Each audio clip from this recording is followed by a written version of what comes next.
Good morning, everyone, and welcome to the 21st Century Business Forum. I'm your host, Clay Young. Now, this morning, we are thrilled to have with us one of America's trailblazing celebrity chefs, Emeril Lagasse. Over the past 31 years, Chef has opened 21 restaurants across the U.S. and is currently the chef proprietor of 11 restaurants in New Orleans, Las Vegas, Miramar Beach, Bethlehem, Pennsylvania, and aboard Carnival Cruise Line's Mardi Gras ship. Both he and his restaurants have won numerous accolades over the years. He has hosted more than 2,000 shows on the Food Network and has appeared on numerous other programs and series. He is also a best-selling author of 19 cookbooks. Amazing. He also sells a wide range of branded merchandise. And he's nationally recognized for his philanthropic work through the Emeril Lagasse Foundation, which has distributed millions to children's charities nationwide. I would be remiss in not mentioning that he is also widely known for his catchphrases, including BAM! And kick it up a notch. Chef, thank you so much for being with us this morning. We're looking forward to this conversation. Well, you know, Chef, we mentioned that you're a trailblazer in terms of chefs becoming a brand. And before Ramsay and Flay and Oliver, you were someone that was kind of taking the country by storm. Even in the early days when Food Network started in the 90s, not long after you got going, you kind of got out on your own and became so big, first starting here in Louisiana, down in New Orleans, and then now what you're doing. When you started, did you believe you were going to be this big, and what made you strategically pursue this path? Well, you know, I basically look at life every day that I'm a chef and I'm a restaurateur. When I opened Emeril's in 1990, and soon after that, I got a call from a production company out of Nashville. And they basically said, look, we're starting up this network, and we're just producing a few shows for them. It's going to be a food network, and it's going to be 24 hours about food and wine. I had just opened NOLA, so this was about maybe a year and a half, 2 years after I opened Emeril's, which, by the way, the reason why I opened NOLA was because I didn't want to have a revolving door, so I needed to create opportunities for people that wanted to stay on board. Getting back to the Food Network, I went to Nashville. I did a pilot. I didn't really even know what a pilot was. They liked the pilot. They wanted me to shoot a show. It was completely wrong. I knew that from the start. It was called How to Boil Water, but I did it because it was a chance for me, after so many years being in the industry, to go back and do basic things and make sure that basic things were being done right. Whether it was spreading butter on bread or making a sandwich. I did that, and then the then president of the Food Network, who really started it all, called me and said, look, I got good news and I got bad news. And I was very busy at Emeril's and had some good people at NOLA, but my focus and concentration was really the restaurants.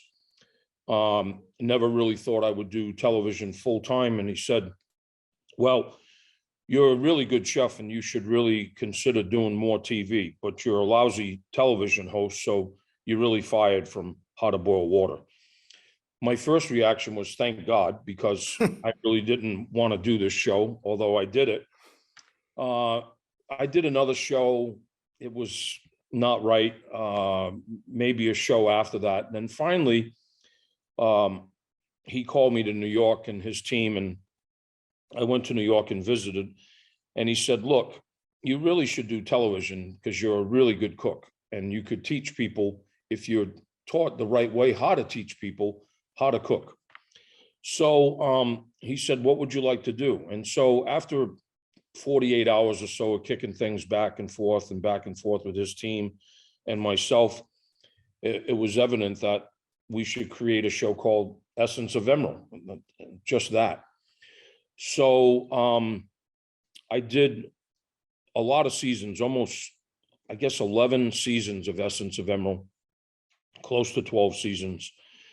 And about the second or third season, I was walking down the street in New York with my agent then, his name is Shep Gordon. And Shep and I were walking down, and all of a sudden I've got people like yelling out the window and cab drivers honking horns and bam, and just like going crazy. And Shep said, let me tell you something. He said, Chef, you might have made it. You might have done something. I think you might be making some impact here on this thing called television. So multiple years, multiple shows later, it started getting a little old at the end. To answer your question directly, it became apparent to me that people wanted more. People wanted more of Emeril. And how was I going to do that? So the first thing really, beside cookbooks, I did my first cookbook at Emeril's New Orleans Cooking, was really the stuff that I was using to spice or kick things up, called the essence or BAM. They wanted that. They wanted to bring those flavors home, but they couldn't get to them. So Shep and I started a little spice company, and it took off, and so that was really the beginning of it.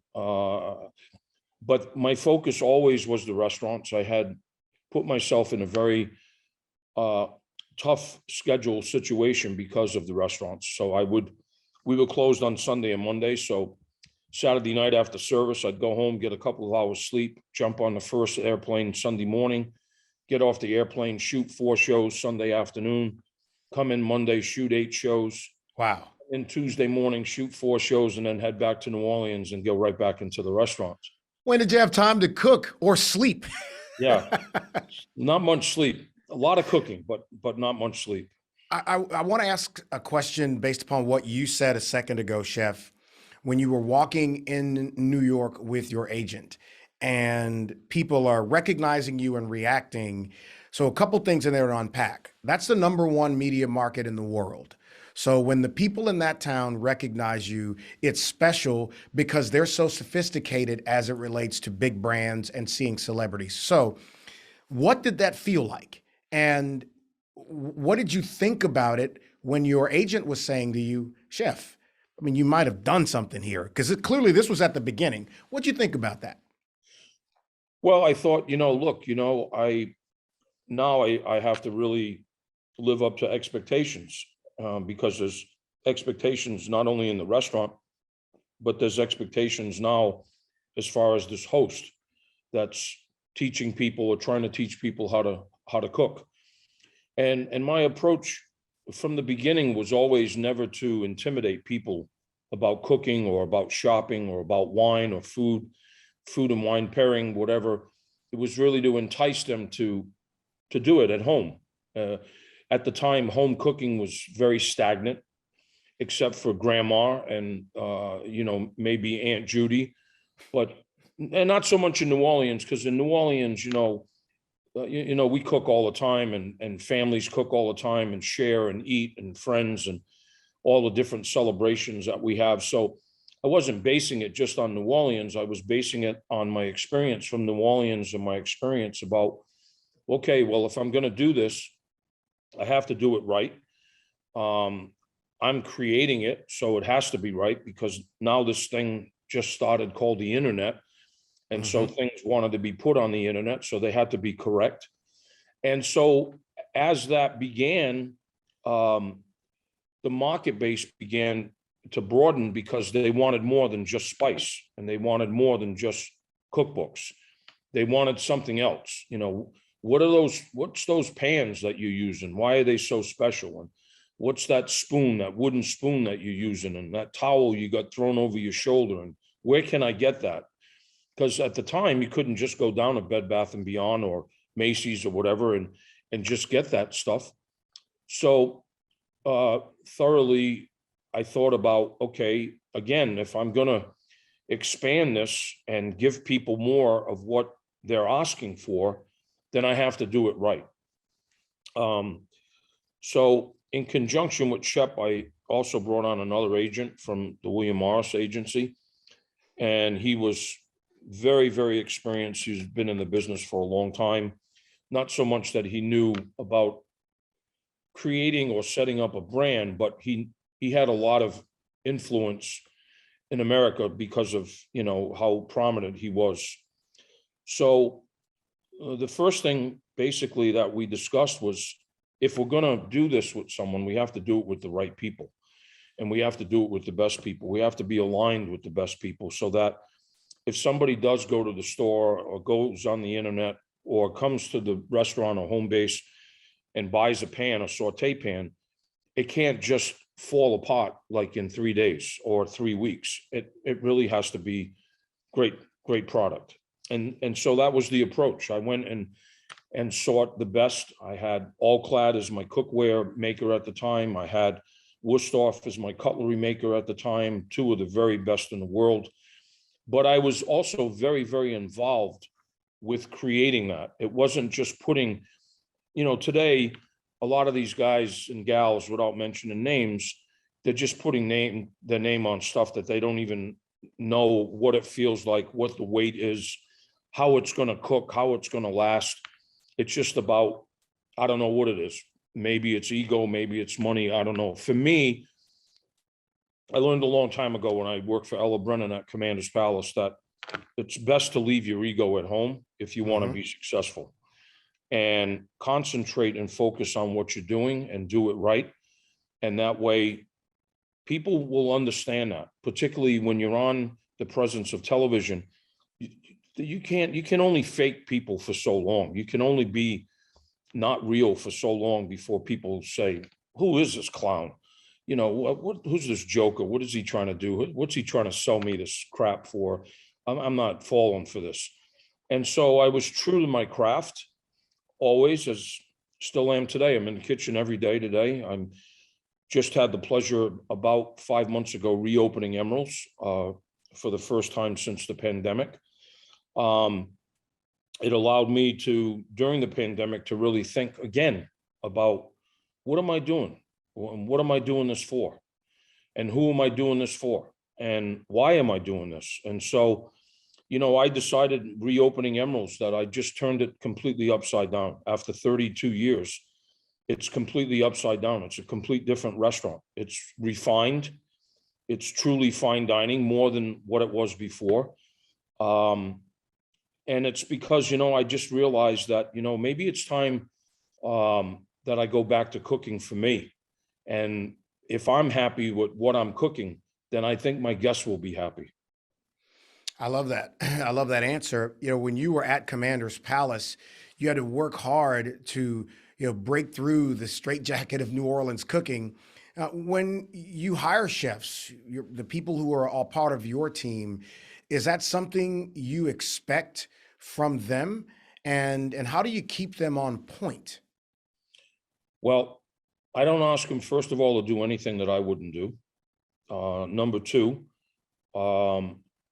like I said, I'm still in the kitchen every day, whether it's at Emeril's, which I've been spending most of my time with now, whether it's reformulating Emeril's Coastal in Destin, Florida, whether it's reopening the steakhouse in Vegas.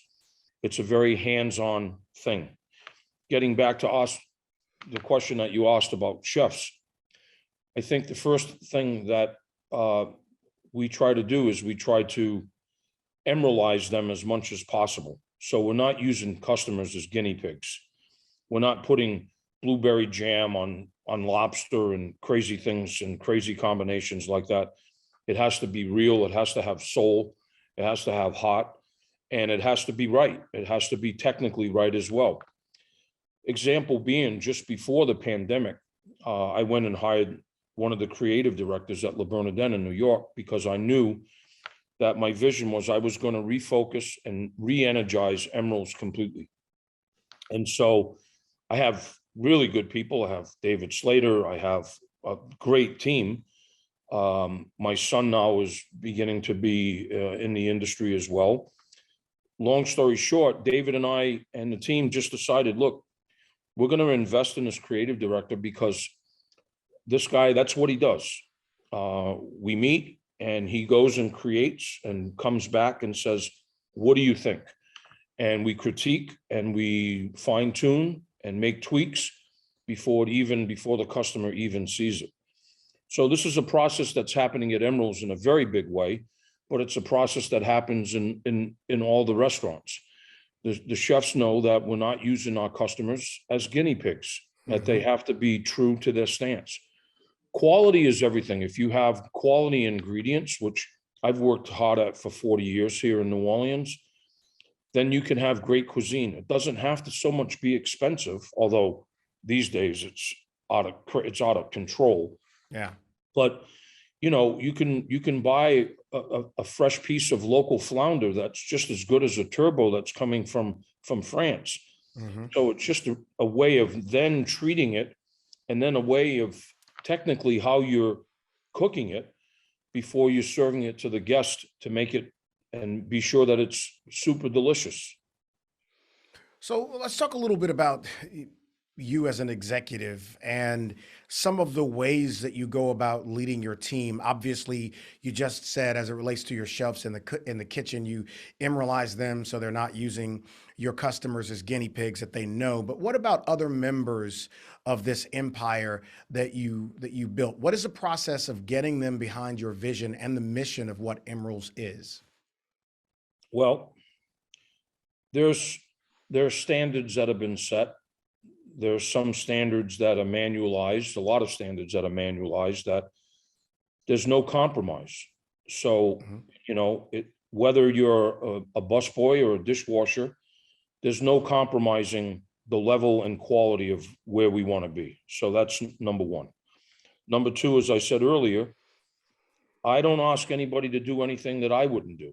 If I bend over and pick up a piece of paper that somebody dropped in the bathroom or by the front door, I expect you to be able to pick up the piece of paper as well. So the standards are there, but you know, as we evolve and have evolved now 30 some years, there has to be change. There has to be things that you reformulate and things that you rethink, just because the marketplace is very different. As of like right now, help is a problem. Supplies are a problem. Pricing is a problem. But what does that equate to? Makes me feel very bad that I have to pass that along to my guest, who at one point was maybe paying $22 for something, but now is paying $32 for something, but I have no control. I'm trying to run a business, and I'm trying to, now, the average cook that I have in the kitchen right now, average cook in the kitchen is making $18, $19 an hour. That's 40%, 30% more before the pandemic started. And you can't find them.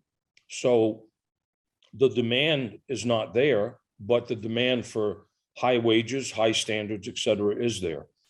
So, for me, it's like I go back to the drawing board every day. I get up every day. I try a little bit harder than the day before, and I'm not going to compromise. And what I'm going to do is think.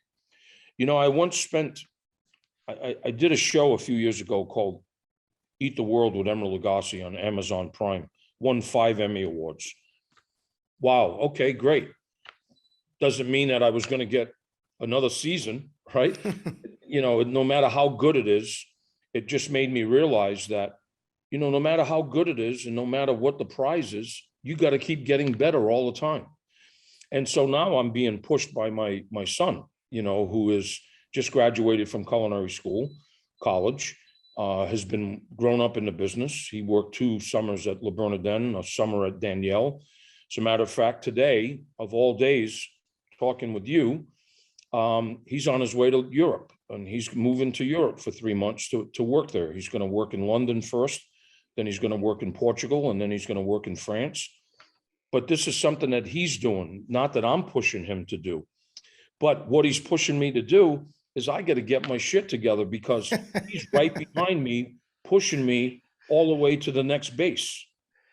It's so funny you say that, because I think we're competitive, and you want to see your kids win, but at the same time, it's like, wait a minute, I'm not ready to get off this spot yet. So I got more in the tank. And the way that they are today, as between the internet and all of this technical stuff, it's like, you know, you and I are almost lost some Right. days, you know what I mean? It's like, Right. we're gonna scratch our head and go, wait a minute here, what's going on?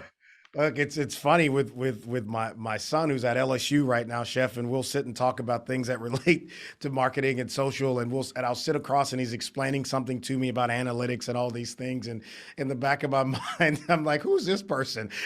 Exactly, You know, exactly. A different well, world. chef, you were here obviously during Katrina. And you remember the impact it had on the restaurant industry, the city of New Orleans as a whole. And here we are now dealing with, as you referenced a second ago, the impact of this pandemic that it seems to be ever evolving. What is your strategy to preserve your company through what we're dealing with now? Well, it's been very, very difficult. It was very difficult, first of all, after Katrina, both as a company and as a leader of the company, but as a person, personally. Um, I ended up in New York and struggled for a while, personally and business wise, that, wow, is this thing ever going to be able to get fixed? Because it's a mess. And I have people that are in 42 different zip codes around the country that, you know, we're family and colleagues. And now how do we build this back? So a step at a time, we did it.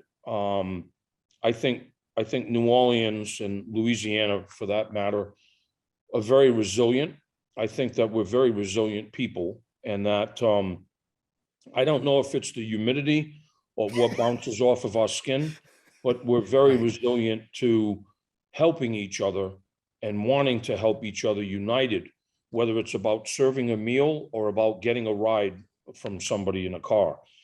Um, so I think together, many parts of the city, whether it's the Saints, the Pelicans, the administration, restaurateurs, chefs, business people, businesswomen, I think they came together and said, you know, we're gonna fix this. We're gonna get this thing back. And then, of course, you know, the luck of Louisiana, the luck of New Orleans. Then we have the pandemic. Then we have another hurricane. I mean, as you know, it's still a struggle. I mean, there are Hmm. still streetlights that are not working That's right. here in the city, and the city's become a very, very challenging place once again. So, how do you combat that? You combat that by, for me at least, by educating people, my staff particularly, that being united is the only way that we're going to move forward. Hmm. Okay. So if we can move forward and take a step, then maybe there's some people that will take a step behind us, or maybe they'll lead us and take a step before us. But we have to take steps in order to get this thing resolved. Let me I ask you think, about Emeril Home Base. yeah, I'm sorry. Were you done with your oh, answer? that's okay. I was just going Okay. to say, you know, as far as the pandemic, I don't really foresee anytime soon that this thing is going to go away. So I think what we have to do is understand that we have to live with this. So how Hmm. do we do this together to live with this, to combat this, so that we can move forward, so that we Yeah. can take a step? Well, you're right, and it's been so interesting, and you've built this empire that has done so much and has been so successful, generating all of this money. And you've talked a lot about your team. Um, how many employees? How many people do you have that are a part of this? And what are your key areas of business besides operating the 11 restaurants? Well, they're not 11 anymore.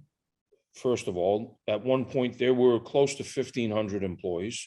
We're a little under 600 right now. Okay. So we've lost some along the way with the pandemic. We've lost three, but I think we're better operators today than we were because of understanding and taking the time to assess, to say, okay, here's the challenges that we're facing right now. They're new challenges, but how are we going to stay in the game, and how are we going to get better at the game with these challenges that we're up against? And so home base is just a mechanism of support. It's not really a revenue producing area. It's just really a lot of money that's spent to give resources throughout the company, whether it's HR or whether it's technology or whether it's marketing or public relations or culinary. Things stem from home base. The interesting thing is that, I'll be truthful with you, it's probably been over a year and a half since I've been in home base, because everybody has learned now how to operate differently. As I'm speaking with you today, I'm in my home, which is where I work mostly out of. I spend most of my time in the restaurants because my office has moved into the restaurants because I want to be with the people. And if the people know that I'm with them and support them, and we want to work on things every single day to get better. So I feel that's the way of life right now, that we have learned differently how to operate from a lot of different perspectives. Yes, you still need the telephone to call the fish purveyor, to call the produce market, et cetera, but those things haven't changed that much, although their ways of doing business have changed so much because of the pandemic. You can't get truck drivers, you can't get delivery people, you can't get fish cutters, you can't get, so it's made challenges to be able to look at things differently, almost in a sense to survive. Would you say you've made any business decisions that you'd like to have back? And I'll tie right to that question, your thoughts on selling your franchise to Martha Stewart, Omni Media, and others. Well, I don't have any regrets in life, but all you gather in life, the way that I look at it at least, is that you just keep gaining. Hopefully your mind is in that set, but you just keep gaining more and more experience and knowledge as you get older and as you move the compass in business. So, what I did 14 years ago, which is basically just the brand, and it's not the restaurants, it's not real estate, it's not the foundation, it's just really, it's the brand. So that's like cookware, but I'm not completely out of it. But, 14 years later, I would be looking at the business model much differently than I did 14 years ago. And I have people that I listen to today that I don't have or didn't have 14 years ago that maybe would have changed my mind, maybe would have given me a different strategy, a different plan. But I have no regrets. I did what I did because I can't really take that back. Well, I shouldn't say that because I could buy it back. But at this point in my game, I'm focusing and really challenging myself and my team in the restaurants. So still involved with those products, but it's not my focus. My focus is my restaurants and what I do with my foundation. Before I get to advice, how do you challenge yourself? What's your way of getting Emeril going every day? I read a lot. Ella Brennan taught me a long time ago that it's best to be a great generalist than to be an expert in one particular subject. So I try to get good as many subjects as I possibly can, whether it's being and understanding the hospitality business or being a restaurateur or being a chef. I read a lot, just not cookbooks. And of course, it's a lot easier today with the internet and Instagram and all that stuff. It's easily, very quickly to get knowledge is very, very quick. So if you want to understand and know what the best Portuguese dish is, you can easily just get that pretty quickly. Or the best Spanish dish or the best African dish, you can get that pretty quickly. And then from there, you can, understand a little bit more. Before 20, 30 years ago, even longer, I would tell people that, if you understand the culture, then you can understand the people. And if you understand the culture and the people, then you can understand the food. Mm-hmm. Today, you and I, just with the push of a button on our phone, we could take a quick plane ride just about anywhere that we want to go. That's right. So we can quickly more understand people and culture, and in my category, food, Hmm. because it's so fast. But I still believe that, if you want to understand the food in Paris, you should go to Paris. Listen, I like that. So, what's the outside of reading and being someone who consumes knowledge through books? Tell me some other advice, really good advice that someone or that anyone's given you over your time, and did you follow it? Well, family is very, very important. Um, True friends, which that's another category, another subject, because Yeah. really, truly, we can really, how many hands do you have, or how many fingers do you have? Um, so, you know, probably one of the best advice that I got from a pastry chef that I admired many, many, many years ago was he turned me on to, he's like, in order to be successful in this business, you have to be motivated. But motivation doesn't come just by like saying, "Oh, I'm motivated today." You have to work at it. And so he turned me on to one of the greatest books I think that I've ever read, and it's called How to Think Big by Dr. David Schwartz. And it's a motivational book, but it really sort of changed the way of how I think. Because if you don't think big, maybe you're not going to be big. If you Right. think small, it's probably what you're going to end up being, is small.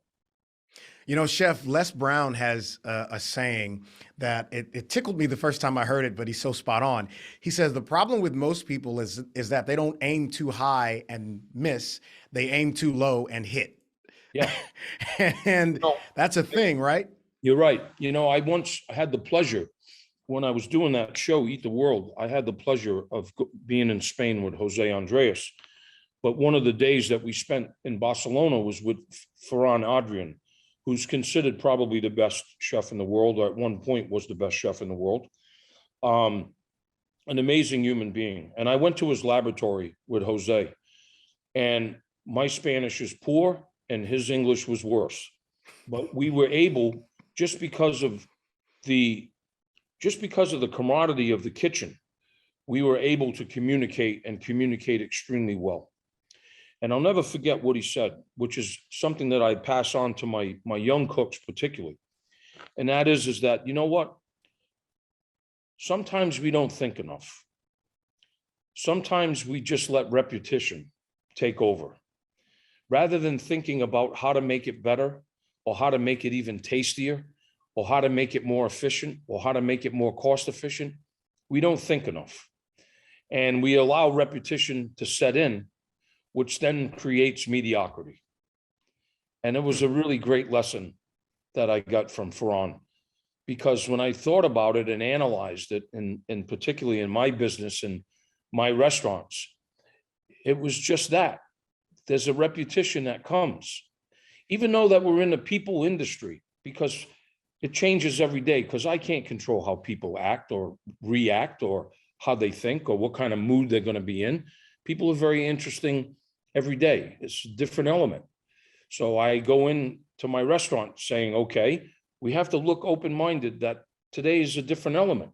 It's not going to be like it was yesterday, because the humidity is different. So the bread's going to be different.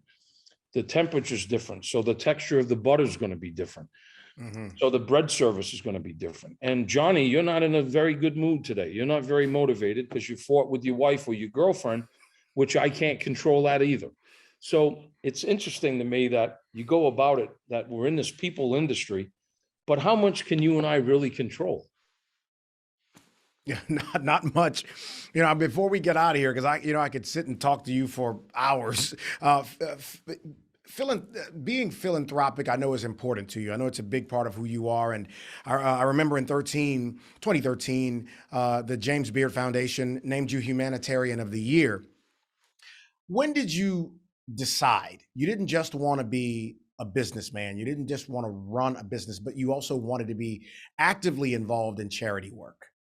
Yeah. Well, as chefs, we're always asked for a lot of things.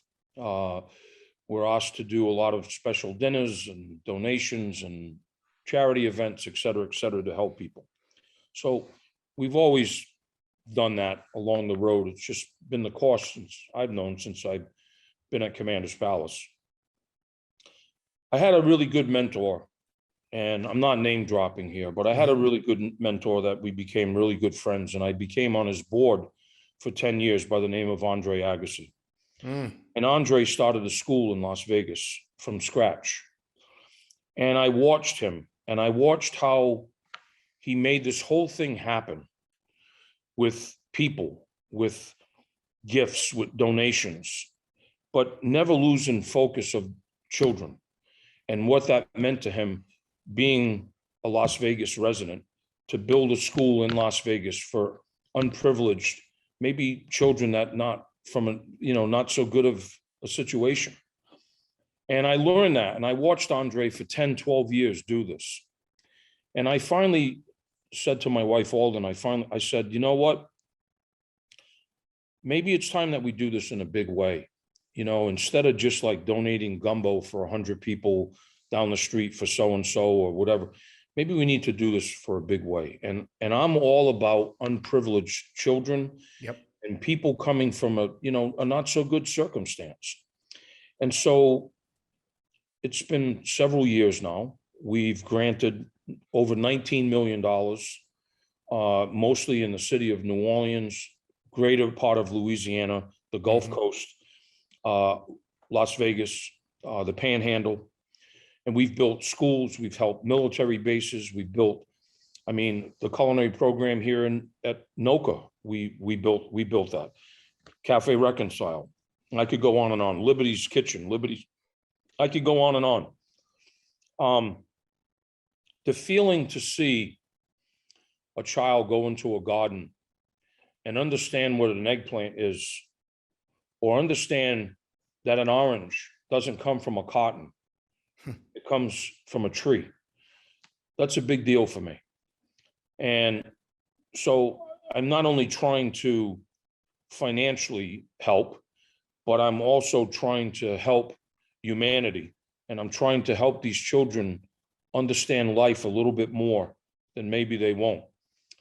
And I have one project here in New Orleans that I involve. It's in a very terrible neighborhood, okay? It's a school, I have a garden, but I involve the parents, or at least one parent.